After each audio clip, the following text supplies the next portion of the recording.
அன்பு நெஞ்சங்களே, இறைவன் நமக்கு தந்த புதிய நாளிலே இறைவனுக்கு நன்றி கூறி இறை வார்த்தையால் நம் வாழ்வை பயனுள்ளதாக மாற்றுவோம். இறைவன் நம் அனைவரை நிறைவாக ஆசீர்வதித்து பாதுகாத்து வழி நடத்துவாராக. இன்றைய சிந்தனை, மனித நேயத்தில் இறைவனை காண்போம். லூக்கா நற்செய்தி நூல் பிரிவு 10, இறை சொற்றொடர்கள் 25 முதல் 37 முடிய. அன்பார்ந்தவர்களே, நாம் வாழும் உலகிலே ஒவ்வொரு நாளும் ஏராளமான செயல்கள் நடைபெறுகின்றன. இவற்றில் நேர்மறையான செயல்கள் உண்டு, எதிர்மறையான செயல்கள் உண்டு. மனித அனைவரும் உடல் ஆரோக்கியத்தோடு வாழ வேண்டும், மன மகிழ்வோடு வாழ வேண்டும், உழைப்பினால் வாழ்வில் முன்னேற்றத்தை சந்திக்க வேண்டும் என்று விரும்பி வேகமாக செயல்படுகின்றோம். ஓய்வில்லாமல் சுறுசுறுப்போடு நேரத்தை ஒவ்வொரு நாளும் பயனுள்ளத்தில் செலவு செய்கின்றோம். ஆனால் எதிர்பாராத சூழலில் எதிர்மறையான நிகழ்வுகளை சந்திக்க வேண்டிய கட்டாய சூழலில் வாழ்கின்றோம். இயற்கை சீற்றம், தீராத நோய், எதிர்பாராத வன்முறை, விதவிதமான மாறுபட்ட பிரச்சனைகள், இவற்றின் மத்தியிலே மனித நேயத்தோடு செயல்படுகின்றவர்கள் இருக்கின்றார்கள். கொரோனா காலகட்டத்தில் மனித நேயத்தோடு பணிபுரிந்தவர்கள், உதவி செய்தவர்கள், சேவை செய்தவர்கள், தொண்டு செய்தவர்கள் தங்களது தனி வாழ்வை பார்க்காமல் பிறருடைய வாழ்வுக்காக தங்களே கரைத்து கொண்டார்கள். பெருவெள்ளம் ஏற்பட்ட காலகட்டத்திலே மனித நேயத்தோடு தியாகத்தோடு உதவி செய்தவர்கள் பலர். இதேபோன்று இயற்கை சீற்றத்தினால் பாதிப்பு அடைந்த மக்களுக்கு இயல்பாக உதவிக்கரம் நீட்டிய மனிதநேயம் கொண்டோரும் உண்டு. இந்த சூழ்நிலையில் நமது வாழ்விலே மனிதநேயம் எவ்வாறு இருக்கிறது? நாம் பிறரது உதவியை எதிர்பார்க்கிறோம். நாம் பிறருடைய துன்பத்தில், பிரச்சனையில், தேவைகளில் மனித நேயத்தோடு செயல்படுகின்றோமா? இன்றைய வாசகங்கள் தெளிவாக உணர்த்துகின்றன. 1, மனிதநேயம் அன்பு கட்டளை கடைபிடிப்பதில். 2, மனிதநேயம் இரக்கச் செயல் செய்வதில். 3, மனிதநேயம் இயேசுவில் ஒப்புரவாகின்ற செயலில். முதல் சிந்தனையாக, மனிதநேயம் அன்பு கட்டளை கடைபிடிப்பதில். மோசே இஸ்ராயேல் மக்கள் மத்தியிலே தெளிவாக கூறுகின்றார்.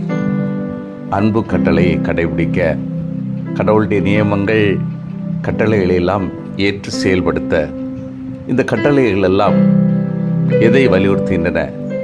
கடவுளை இதயத்தோடு அன்பு செய்யவும், இந்த அன்பை சக மனிதர்களிடம் பிரதிபலிக்கப்பட வேண்டும். ஆகவேதான் இந்த கட்டளைகள் எல்லாம் உருவாக்கப்பட்டன. அதை மோசே பல நேரங்களில் இஸ்ராயல் மக்களிடம் நினைவூட்டி மனித நேயத்தோடு செயல்படுவதற்கு வழிகாட்டுகின்றார். இன்றைய காலகட்டத்திலும் பல நேரங்களில் சட்டங்கள், ஒழுங்கல், கட்டளைகள் என்றெல்லாம் இருக்கிறது என்றால் மனித நேயத்தோடு செயல்படுவதற்காகத்தான். இந்த ஒழுங்கல் மனித நேயத்திற்கு எதிராக செயல்பட அல்ல, மனித நேயத்திற்கு துணையாக. 2வது முக்கிய சிந்தனை, மனித நேயம் இரக்கச் செயல் செய்வதில். அதை இன்றைய நற்செய்தி வாசகம் அழகாக நல்ல சமாரித்தன் ஓமை வழியாக உணர்த்துகின்றது. 3 முக்கியமான மனநிலை படைத்தவர்களை இந்த நிகழ்வில் காண்கின்றோம். 1, திருடர்களின் மனநிலை. 2, குரு லேவியன் மனநிலை. 3, சமாரியன் மனநிலை. திருடர்களின் மனநிலை, எருசலேமிலிருந்து எரிகோவுக்கு நோக்கி பயணம் செய்த மனிதனை திருடர்கள் முழுவதுமாக கொள்ளையடித்து செல்கின்றனர். என்னுடையதெல்லாம் என்னுடையது, உன்னுடையதும் என்னுடையது என்று சுரண்டல் மனநிலை திருடர்களின் மனநிலையாக காண்கின்றோம். பழைய ஏற்பாட்டில் ஏழை விவசாயி நாபோத்தின் திராட்சை தோட்டத்தை பறித்த இசபேல் அரசியும், புதிய ஏற்பாட்டில் கைம்பெண்களின் உடமையை விழுங்கிய பரிசேயர்களும் இதற்கு சிறந்த உதாரணங்கள். இன்று நாம் வாழ்கின்ற சூழலிலும் நாம் அறிகின்றோம். இந்த மனநிலை படைத்தவர்கள் பிறருக்கு உதவி செய்யாமல் பிறரிடமிருந்து அபகரிக்கின்ற ஒரு மனநிலை. இரண்டாவது குரு லேவியன் மனநிலை. இவர்கள் தங்களுடைய கடமையை பற்றி தான் நினைத்தார்கள், வழிபாடை பற்றி பார்த்தார்கள். ஆனால் மனித நேயத்தோடு இங்கு செயல்படவில்லை.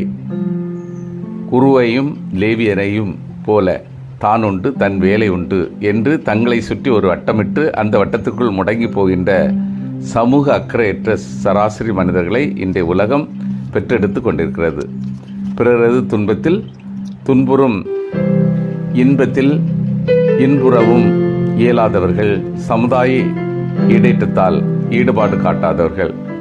பழைய ஏற்பாட்டில் இஸ்ரேல் அரசன் எரோஃபாமின் சிலை வழிபாட்டை கண்டு கொள்ளாமல் இருந்த அமட்சியா என்ற குருவும், புதிய ஏற்பாட்டில் இயேசு குற்றமற்றவர் என்பதை அறிந்தும் அவரை விடுவிக்க பயந்து ஒதுங்கி கொண்ட பிலாத்துவும் இத்தகைய மனநிலை கொண்டோருக்கு சிறந்த உதாரணமாக இருக்கிறது.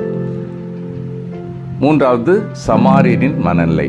உன்னுடையதெல்லாம் உன்னுடையது, என்னுடையதும் உன்னுடையது என்ற தியாக மனநிலை சமாரியர் மனநிலை. இம்மனநிலை கொண்டவர்கள் சிலர் என்று கூறலாம். இன்றைய சூழ்நிலையில் சபைகள், இயக்கங்கள், அன்பியங்கள், மக்கள் குடும்பமாகவும் மனித நேயத்தோடு உதவக்கூடியவர்கள், பணி செய்யக்கூடியவர்கள் ஏராளம் இருக்கிறார்கள். அந்த மனநிலை பெருக வேண்டும். இயேசுவின் விருதுவாக்கு மனிதநேய செயல்களில் எளியோர்க்கு நற்செய்தி, சிறைப்பட்டோர் விடுதலை, ஒடுக்கப்பட்டோர் உரிமை வழங்குதல், பார்வையற்றோர் பார்வை பெறுதல், அருள் தரும் ஆண்டினை அறிவித்தல். இயேசு சொன்னதை பணிவாழ்விலே செயல்படுத்துகின்றார். இறை தந்தையோடு இணைந்து ஆற்றல் பெற்று மக்கள் பணியில் முழுமையாக தன்னை கரைத்துக் கொள்கின்றார். இயேசுவின் மனநிலையும் மதிப்பீடுகளையும் கொண்டு மனித நேயத்தோடு செயல்பட்டவர்கள் ஏராளம், செயல்பட்டு கொண்டிருக்கின்றவர்களும் ஏராளம். ஏழையின் சிரிப்பில் இறைவனை காண்போம் என்று கூறி பணி செய்த அன்னை தெரசாவை போன்று ஏழைகளின் வழியாக இறைவனுக்கே பணி செய்வோம் என்று கூறி எளிமையை நேசித்து பணி செய்த அசிசி பிரான்சிஸ் இவர்களை எல்லாம் பின்பற்றி நாம் செயல்பட கடமை உள்ளவர்களாக இருக்கிறோம்.